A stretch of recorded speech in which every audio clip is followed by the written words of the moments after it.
Quando vos digo que Portimão é a minha segunda ou terceira terra, Castrodaire, Ceia e Portimão, é porque desde os meus 2 anos que eu tenho vindo para aqui, 2 anos de idade, 1962, o meu pai trouxe-me para aqui porque eu sofria de raquitismo, segundo o meu saudoso tio Zeca, que era médico em Castrodaire. Disse: João, leva o teu filho para o Algarve, para a Praia da Rocha, porque ele tem as pernas um bocado tortas, a ver se isso se compõe.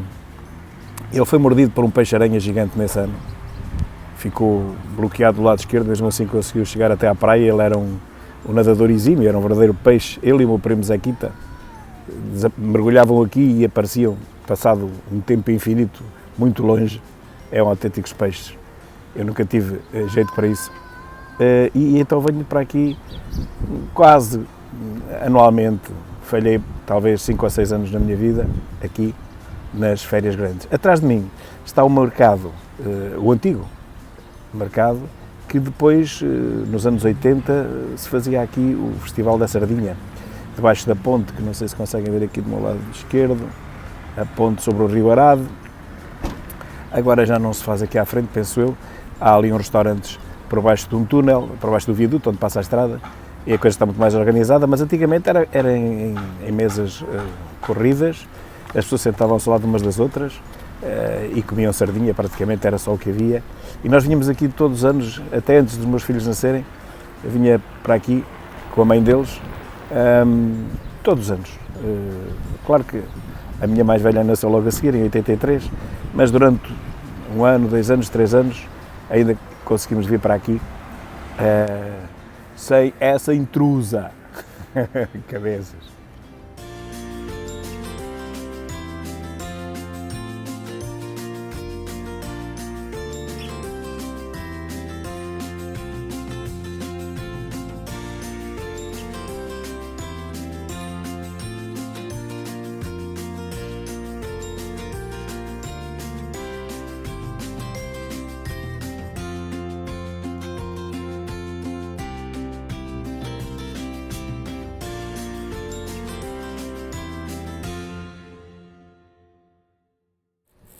E vamos ao prato do dia, que é para isso que nos pagam.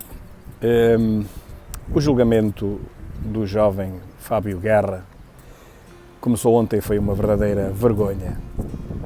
Vimos um dos agressores, que se vê perfeitamente no vídeo, segundo a comunicação social, dizer que Vadim foi agredido pelo Fábio Guerra antes de ripostar, e que dava pontapés para o ar, e que não se lembrava de nada, mas que não tinha batido em ninguém, aquilo eram pontapés para o ar. Absolutamente inacreditável.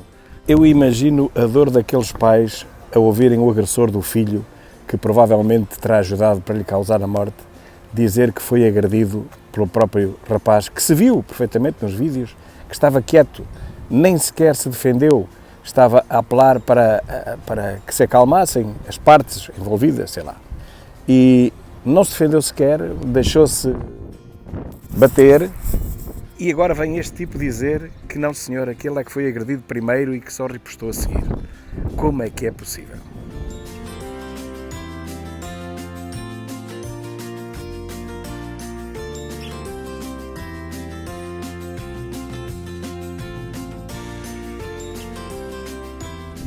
A segunda vergonha é aquele advogado, o advogado diz ele que é advogado do Clóvis que está desaparecido, vem dizer, insultar os portugueses, dizendo que o Clóvis vai falar quando for notificado.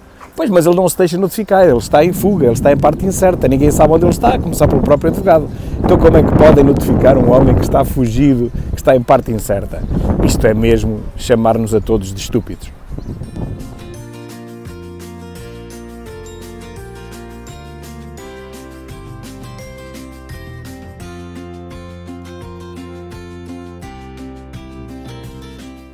E por falar em Clóvis e na etnia X, viram com certeza hoje a notícia daquela menina de 12 anos que foi deixada em Espanha pelos pais, 12 anos, para casar com outro indivíduo da mesma etnia em Espanha. Pois parece que o marido, entre aspas, lhe deu um verdadeiro arraial de pancada e a deixou num estado lastimável, e tiveram que ser as autoridades espanholas a recolherem a criança de 12 anos, não uma miúda, uma criança de 12 anos, Agora o que eu pergunto é onde é que estão os assistentes sociais deste país, o que é que vai acontecer a estes pais? Nada. Se não fossem de etnia X, os pais estavam detidos hoje. São de etnia X, podem fazer o que quiserem, inclusive vender os filhos, neste caso as filhas, com 12 anos, que saem da escola e que são casadas com 12 anos, criancinhas com 12 anos, são casadas com outros membros dessa etnia X. Toda a gente sabe que isto acontece desde sempre e as autoridades subiam para o lado e fazem de contas que isto não acontece. Este é um dos maiores crimes perpetrado a céu aberto em Portugal. Não há ninguém que queira ver isto. Como é que é possível?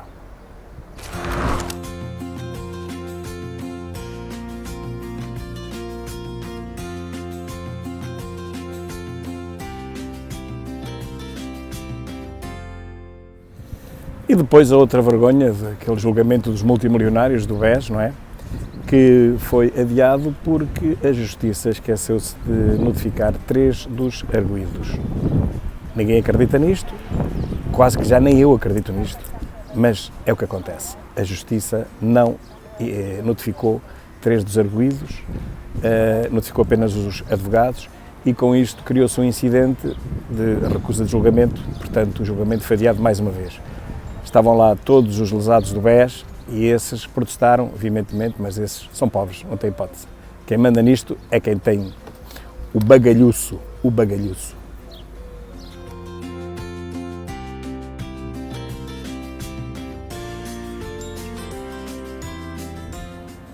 Meus caros, e o que dizer daquela prestação do chairman da TAP, que passou a primeira hora a falar dos cargos, as pessoas que são nomeadas para os cargos, quem é que nomeia quem, e só depois de uma hora e tal começou a falar do seu serviço.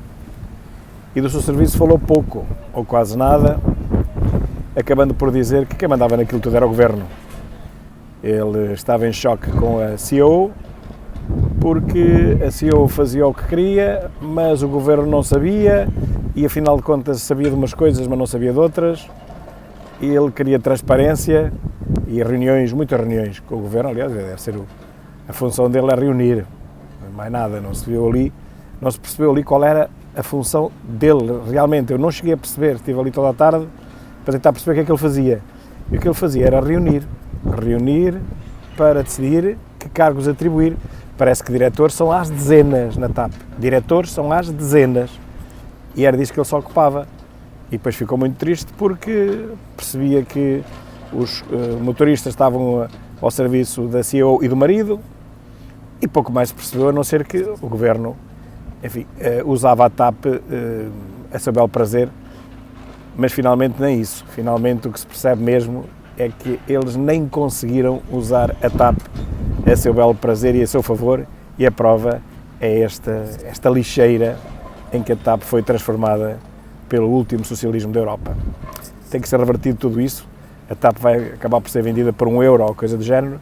Nós metemos lá mais 3,2 mil milhões de euros que nunca recuperaremos nem um cêntimo.